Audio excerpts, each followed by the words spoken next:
A Marinô tá on, tá on.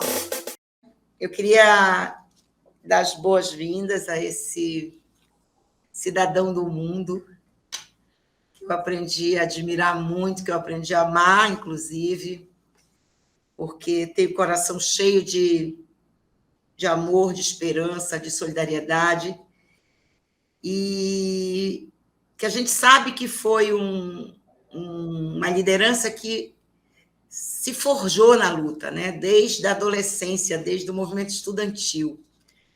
Eu estou falando aqui do Guilherme Boulos, esta figura incrível que lidera o movimento dos trabalhadores sem teto já há muitos anos, né? E que veio participar com a gente do processo político das eleições de 2018 no PSOL, e a gente segurou ele, e ele segurou a gente, e agora nós estamos juntos construindo essa ferramenta de luta, esse partido que cresce, esse partido que afirma o compromisso com o mundo novo, né, com as lutas sociais, combate ao racismo estrutural, à LGBTQI-fobia, combate a essa forma maléfica de gerir a política econômica no Brasil, tem deixado muita gente sem ter o que comer, e que foi o nosso candidato a prefeito de São Paulo, no mesmo período que Edmilson foi candidato em Belém, né? Boulos, junto com a Mana Erundina, assumiu o protagonismo, derrotou os candidatos do Bolsonaro e foi para o segundo turno. Foi uma campanha linda. Quem acompanhou, mesmo de longe, sentiu a emoção. Eu queria te cumprimentar, Boulos, te parabenizando por essa caminhada e por esse perfil de homem que não abre mão do sonho. Bem-vindo, meu amor, a este papo que eu estava ansiosa para ter com você. Bem-vindo, meu querido Guilherme Boulos. Obrigado, Marinor, minha companheira, minha amiga. Obrigado pelo convite para esse bate-papo. E você sabe, Marinor, você foi falando aí, fazendo essa apresentação, e eu fui me lembrando de algumas histórias, que foram histórias, inclusive, que me ajudaram a decidir, a tomar a decisão, não só minha, mas dos meus companheiros, das minhas companheiras que vieram do MTST, que vieram do movimento social em construir o PSOL. E uma das coisas que nos levou para esse caminho, para a gente estar hoje juntos construindo essas fileiras, foi quando estive em Belém, né, algumas vezes, e que sempre vi contigo, com Ed, com toda essa militância aguerrida à frente, um partido popular. Eu me lembro de uma vez que eu estive na Terra Firme com vocês, né, você e o Ed puxando a caminhada, e as pessoas saíam das casas, as pessoas apareciam nas sacadas, as pessoas desciam para abraçar, para beijar, para cumprimentar. E eu acho que é isso que a gente precisa reconstruir. Esse sentimento também que a gente tentou trazer na nossa campanha o ano passado aqui em São Paulo, e que trouxemos um sentimento de esperança, de trabalho de base, de construção coletiva a muitas mãos. E é isso que eu vejo em você, Marinô, uma mulher guerreira, uma cabana guerreira e uma mulher que inspira muito, viu? Saiba disso.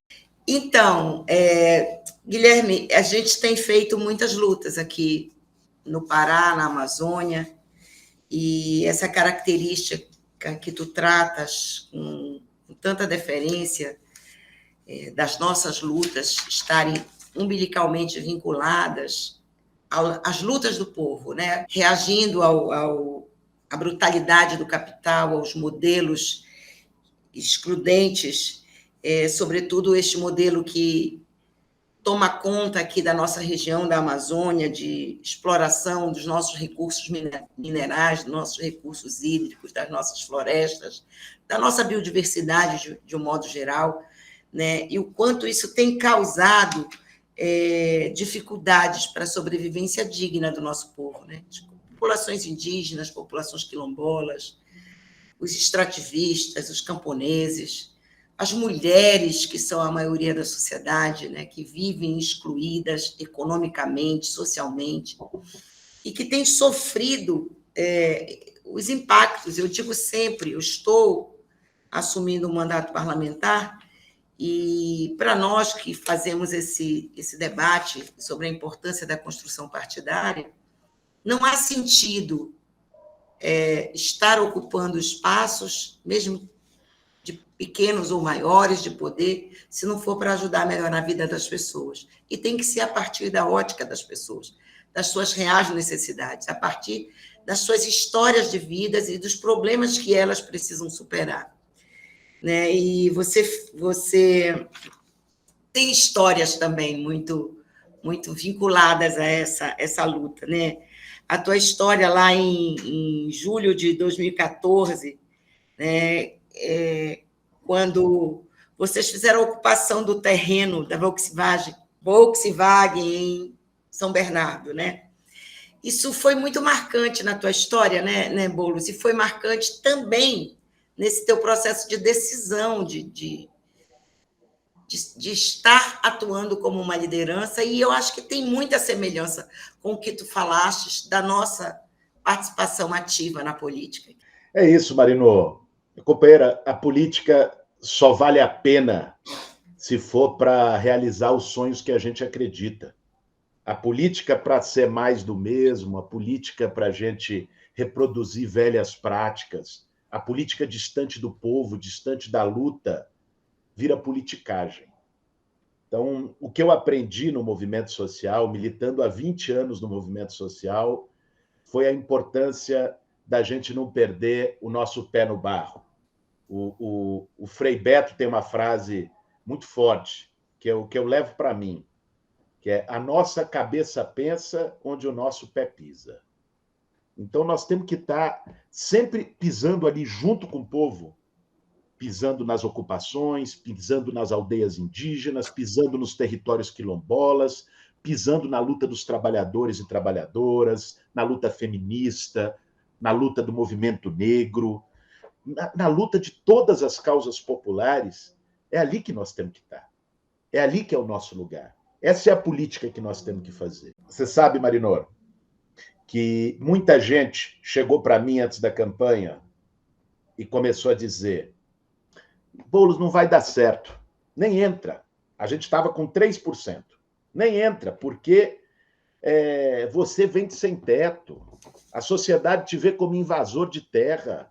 São Paulo é uma cidade que tem muito conservadorismo, não vai dar certo. Aí a gente começou a crescer. Quando chegou a 7%, 8%, 10%, veio gente para dizer o seguinte: olha, esconde o MTST, não fala de movimento social, esquece isso, tem que ganhar a eleição, isso aí vai mexer com o brio de uma parte conservadora da sociedade. Olha o preconceito. Olha o preconceito. E nós fizemos uma campanha, Marinô, quebrando o preconceito. Nós fizemos uma campanha dizendo sim, que não dá para ter na cidade mais rica da América Latina mais de 30 mil pessoas morando na rua, enquanto tem milhares de imóveis abandonados, dizendo sim que a gente ia cumprir o estatuto da cidade, ia desapropriar imóvel no centro para pobre poder morar. A gente fez uma campanha sem baixar nossas bandeiras, e foi isso que empolgou, isso que encantou. Se a gente tivesse feito uma campanha gourmet, uma campanha escondendo aquilo que a gente talvez a gente não tinha chegado nem no segundo turno. E vou te dizer, Marinô, não ganhamos a eleição porque faltou tempo. Foi o segundo turno mais curto da história republicana. E foi uma campanha bem na crise da pandemia, né? É isso. Bem na crise, que a nossa característica de campanha eleitoral é junto ao povo, é na rua. E vocês tiveram muita limitação em relação a isso, claro, como nós tivemos aqui também. Todos nós. E vocês trataram bastante isso na campanha, nós tratamos aqui também, e continuamos tratando, porque nós temos 7,9 milhões de brasileiros sem teto, não é isso? É isso. Esse é o dado da Fundação Getúlio Vargas, o mais atual. E você sabe o que é gritante, Marinô? Nós temos 7 milhões e 900 mil famílias brasileiras que estão no que se chama déficit habitacional. Estão morando em situação precária, ou morando na rua, ou pagando aluguel, gastando todo o salário, não sobra dinheiro para comer, para alimentar a família. Isso é muita gente, dá quase 30 milhões de pessoas nessa situação, se você somar a média de população da família brasileira. Agora, ao mesmo tempo, nós temos mais de 8 milhões de imóveis abandonados no país, Marino. Tem mais casa sem gente do que gente sem casa. Esse é o debate que nós temos que fazer. É uma grande contradição, né? É uma grande contradição. É isso, Marino. Na verdade, é lamentável que a gente tenha o Brasil de volta ao mapa da fome em 2021. E pior, um governo que desmontou todas as políticas de segurança alimentar, Marino. Se você for ver o que tinha, o papel da CONAB, a Companhia Nacional de Abastecimento, com os estoques reguladores, para poder ter alimento e evitar, inclusive, o que está acontecendo agora, que é a inflação no preço dos gêneros fundamentais. A CONAB, o Bolsonaro privatizou mais de 30 armazéns da CONAB, vendeu. Hoje o estoque de feijão da CONAB dá para um dia de consumo nacional, não tem nenhuma condição de regular preço. O PAA, o Programa de Aquisição de Alimentos, que valorizava, de um lado, a agricultura familiar, dava oportunidade para o pequeno agricultor e garantia uma rede de distribuição nas cidades, está com o pior orçamento da história. E nós voltamos para a fome, para a fila do osso, para a gente correndo atrás do caminhão de lixo para tentar revirar algum resto. Esse é o retrato do Brasil de hoje. E o movimento social está fazendo, Marinor, aquilo que o governo não faz. Nós do MTST, por exemplo, estamos fazendo no Brasil todo o projeto das cozinhas solidárias. Então, são espaços que a própria comunidade gere e que, através de campanhas de arrecadação, de doação, a gente consegue reformar em mutirão. E já são mais de 20 cozinhas solidárias no Brasil, está chegando a 22 agora, e essas cozinhas estão servindo, cada uma delas, são 22, Marinô, cada uma delas está servindo entre 100 e 200 refeições por dia, todos os dias. E em regiões que nós mapeamos, em comunidades muito precárias, periféricas, em que o pessoal tem mais necessidade. Então, nós estamos fazendo, nesse sentido, toda a diferença diante de um governo federal que abandonou qualquer política pública de segurança alimentar. Isso é uma demonstração de compromisso social e de solidariedade, né? O povo brasileiro não precisava estar passando por isso, não precisávamos ter perdido a quantidade de pessoas que perdemos na pandemia, né? E nós estamos às vésperas da Conferência Mundial do Clima, da COP26, inclusive eu fui convidada e estarei representando a Assembleia Legislativa neste encontro, levando, obviamente, a Carta de Belém, as reflexões feitas por mais de 100 organizações não governamentais que estudam os impactos sociais e ambientais gerado por este modelo de desenvolvimento, esse modelo predatório, né, que prioriza o agronegócio em detrimento da agricultura familiar, que é quem coloca o alimento na mesa do povo brasileiro, são os agricultores familiares, né, que prioriza a exportação de boi em pé, prioriza a exportação de minério, não tem verticalização de nada. Vimos agora o isolamento dele nas vésperas do evento, e isso dá um certo desespero, né? A gente está sendo governado por uma pessoa que não tem nenhum tipo de empatia, não tem nenhum tipo de compromisso social com as pessoas que fazem a resistência para que a gente não esteja numa situação climática muito pior. Não tenha dúvida, Marino. Eu acho que nós precisamos colocar o debate, e é muito bom você ir nos representar lá na COP26, eu me sinto inteiramente representado com a tua presença lá. Eu acho que o debate que nós temos que levar do Brasil é um debate que passa por 3 pontos. O Brasil, Marinor, hoje é o pária mundial, o pária ambiental do mundo, a ponto do Bolsonaro ter ido a semana passada num garimpo ilegal em terra indígena fazer uma visita presidencial para legitimar aquele espaço. Você sabe muito bem o que os garimpos causam, não só do ponto de vista da tomada das terras muitas vezes já demarcadas dos povos indígenas, como de contaminação de mercúrio nos rios, contaminação da água, contaminação dos peixes, que obviamente retorna para o ser humano, para os próprios indígenas ribeirinhas, quilombolas, que vivem naquelas regiões. Então, nós precisamos ir com o objetivo de denúncia. Mas, ao mesmo tempo, nós precisamos ir, Marinor, para colocar o quanto o Brasil tem o potencial. Claro, num pós-Bolsonaro, porque ele não vai fazer nada disso, mas o Brasil tem o potencial de protagonizar um outro modelo de desenvolvimento. Nós somos um país com uma capacidade tremenda para produzir energia limpa, né? E aí a nossa matriz hidrelétrica, em que pese todos os problemas de mega obras, inclusive na região amazônica, ela é mais limpa que a média mundial. Mas ela é insuficiente, tanto é que agora, nas secas, o Brasil está recorrendo às termoelétricas, que é queima de carvão, que é um dos debates que a COP26 está fazendo, que tem que ser abolido, porque a queima de carvão é a mais predatória para o aquecimento global, para a emissão de gases de efeito estufa.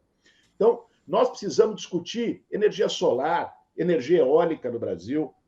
Nós temos que pautar outros modais de transporte. Você está na Amazônia, você está na capital da região amazônica, Marinor. Aí, sim, é a expressão de todo o potencial hidroviário do Brasil. O Brasil tem o maior do mundo, mas 70%, 80% das nossas cargas são por via rodoviária, que é a emissão direta através da queima de combustíveis fósseis. Então, esse debate de uma mudança de modelo de desenvolvimento no Brasil, que passe por mudança dos modais de transporte, que passe por transição de matriz energética, por respeito às florestas, acabar com a expansão da fronteira agrícola com queimadas e desmatamento. Isso significa valorizar as terras indígenas, porque os indígenas são quem mais protege a floresta. Basta olhar a taxa de desmatamento. Em terras indígenas não chega a 2%. Nas outras propriedades rurais da Amazônia, passa de 50%. Então, esse debate, na tua voz, lá na COP26, eu acho que vai ser fundamental para que as pessoas possam ver que no Brasil também tem resistência, que o Brasil não é Bolsonaro, o Brasil é muito maior do que Bolsonaro. Então, esse é um problema que precisa também ser levado, porque a gente precisa do diálogo, da questão, da importância que tem a questão climática, que tem a Amazônia para o clima mundial, mas a importância que tem nós tratarmos do povo amazônico, que está sofrido com as sequelas deixadas por esse modelo predatório, por esse governo irresponsável, pela pandemia e por tudo mais que se anuncia nesse próximo período no Congresso Nacional, que, como a gente conversava ainda agora, parece que não anda nenhum impeachment, o Centrão está muito bem articulado. Eu queria que tu comentasse um pouco essa relação desse modelo depredador, né, e essa acomodação do Centrão, os crimes do Bolsonaro. Eu acho que a gente podia fazer uma mesclagem aí nesse debate, porque isso vai estar na ordem do dia em Glasgow. Sem dúvida, Marinô. Olha, a relação do Bolsonaro com o Centrão, ela traz o que tem de pior na velha forma de fazer política no Brasil. Porque o Centrão, no fim do dia, são grupos de interesse, são bancadas de interesse, inclusive a bancada ruralista, inclusive a bancada da mineração, a bancada do agronegócio, a bancada anti-indígena, né, que está espalhada por todo o Brasil e que, quando faz o acordo de troca para apoiar um governo, para dar a governabilidade para o Bolsonaro agora, cobra a fatura. E parte da fatura é justamente todos esses desmandos criminosos que estão sendo cometidos no campo no Brasil. Destacaria ainda o que tem sido, nos últimos anos, a liberação compulsória de todo tipo de agrotóxico, né? O Brasil, os agrotóxicos são banidos na União Europeia, são banidos nos Estados Unidos, são banidos no mundo inteiro. Aqui são aprovados e ainda tem isenção fiscal, né? É isso que eles estão fazendo. Agora, essa aliança do Bolsonaro com o Centrão, Eu acho que tem duas coisas mais que a gente precisava comentar sobre elas. Uma, ela também tira a máscara do Bolsonaro. Porque o Bolsonaro, Marinô, vamos lembrar, ele ganha aquela eleição em 2018 dizendo que ele era o cara que ia mudar tudo que está aí, que ele ia acabar com a mamata, que ele era contra a corrupção, que se gritar pega centrão, não fica um. O general Heleno disse isso num evento de campanha dele. E agora o Bolsonaro é o presidente que mais está no colo do centrão na história republicana. O centrão tomou o governo, não que isso seja, o centrão esteve em todos os governos, inclusive nos progressistas. Agora, o centrão tomou o governo de um jeito, de assalto, emenda de relator, emendas impositivas, emendas de bancada. A quantidade de emenda no orçamento da União nunca se viu, Marinô. Está tudo loteado. Estou imaginando aqui que o próximo processo eleitoral, mesmo que existam as disputas locais, de governos estaduais, de candidaturas a deputado federal, a deputado estadual, mas a disputa vai ser polarizada entre o campo bolsonarista e o campo progressista, digamos assim, né? Porque me parece que não se consolida dessa terceira via. Eu não vejo luz no final do túnel, até porque uma parte dessa terceira via, do que seria essa terceira via, está no centrão, né? Sairia do centrão, né? E o centrão, nós temos indícios de que está muito coeso, digamos assim, pelo menos até o primeiro turno da eleição, nessa linha do Bolsonaro. Então, eu queria que tu comentasses um pouco a derrubada de Bolsonaro, seja agora, através de um impeachment, se for possível, que a gente acha que está muito difícil, né? Pelas razões que tu já colocaste aí, seja num próximo processo eleitoral. Então, aqui na Amazônia, aqui no PSOL do Pará, nós estamos com todas as energias voltadas para a construção dessa frente progressista para derrotar Bolsonaro. Comenta um pouco isso e fala um pouco das tuas impressões sobre este momento. Marinô, minha companheira, primeiro eu quero dizer do quanto a experiência de Belém, a experiência que vocês construíram aí em Belém, é uma referência da maneira que a gente tem que lidar com esse momento. Veja, esse é um momento que a gente tem que colocar as nossas diferenças no campo progressista em segundo plano em relação àquilo que nos diferencia do Bolsonaro. Nós estamos falando de um projeto genocida. Nós temos que levar a sério as nossas análises em relação ao Bolsonaro na prática política. Então, nós temos construído um processo de unidade, acho que temos que trabalhar por um processo de unidade em 2022, nas eleições presidenciais, numa candidatura para derrotar o Bolsonaro. Hoje, sem sombra de dúvidas, o Lula é quem melhor representa essa capacidade de derrotar o Bolsonaro em nível nacional. E o PSOL, né, a decisão, a posição majoritária no Congresso do PSOL foi o do compromisso com este processo de unidade. É claro que não é um compromisso acrítico, não é um compromisso que faça com que o nosso partido seja absorvido e perca a sua identidade política. É um compromisso que tem que passar por um debate programático. Por exemplo, se debateu muito nessas semanas o tema do teto de gastos. Um governo, qualquer governo que queira fazer um projeto popular no Brasil pós-Bolsonaro, tem que estar comprometido a revogar o teto de gastos. Com certeza. Tem que estar comprometido com um projeto de reforma tributária progressiva que taxe fortunas, tribute lucros e dividendos. E, aliás, tem mais de 30 anos que os projetos de taxação das grandes fortunas estão no Congresso Nacional. Está na Constituição brasileira e não foi regulamentado até hoje. Então, esses debates vão ser parte da contribuição que o PSOL vai levar para essa aliança e para a unidade. Isso é muito importante. A gente tem que superar as nossas diferenças, né, e consolidar a construção de um projeto mais coletivo, menos individual, que afirme os valores que tanto a gente acredita, que tanto a gente se move em torno deles, com eles, que são os valores de solidariedade e que a gente tem visto assim muita gente se mobilizar por amor, por solidariedade às pessoas, mas que isso precisa ser traduzido numa escala muito maior para que o povo brasileiro se livre dessa peste, desse vírus chamado Bolsonaro. O nosso tempo está acabando, meu querido Guilherme Boulos. Eu quero te mandar um beijo aqui. Eu quero te dizer que eu estou bem emocionada de poder estar falando contigo, encerrando aqui este nosso encontro por hoje. Né? Espero que a gente se veja em breve. A gente vai estar sempre muito juntos em muitas lutas que nós estamos fazendo. Eu queria que tu fizesse as tuas considerações finais aqui para esse bate-papo,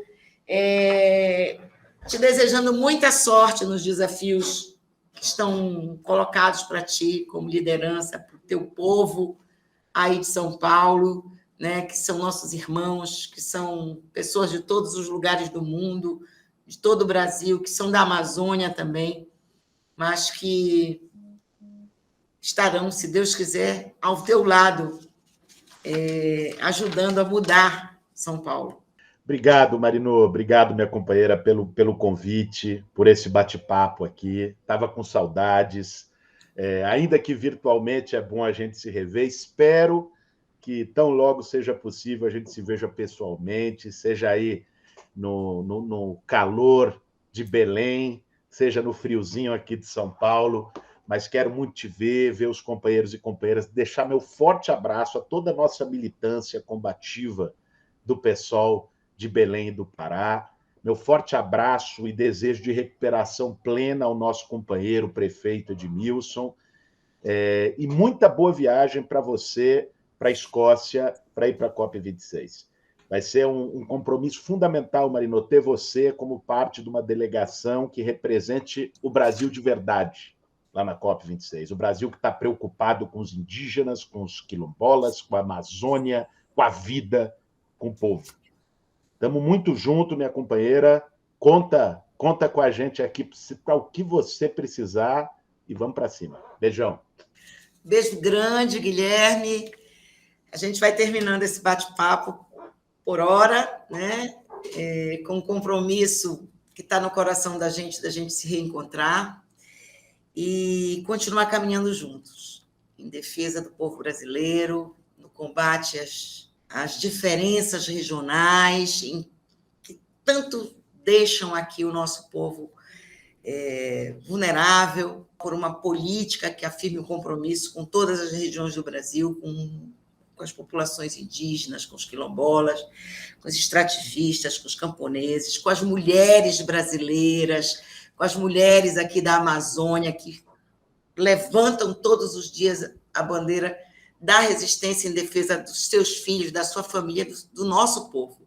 Guilherme, um beijo no coração e super obrigada. Valeu, gente. Guilherme, valeu, beijo. Beijo, Marinor. A Marinô tá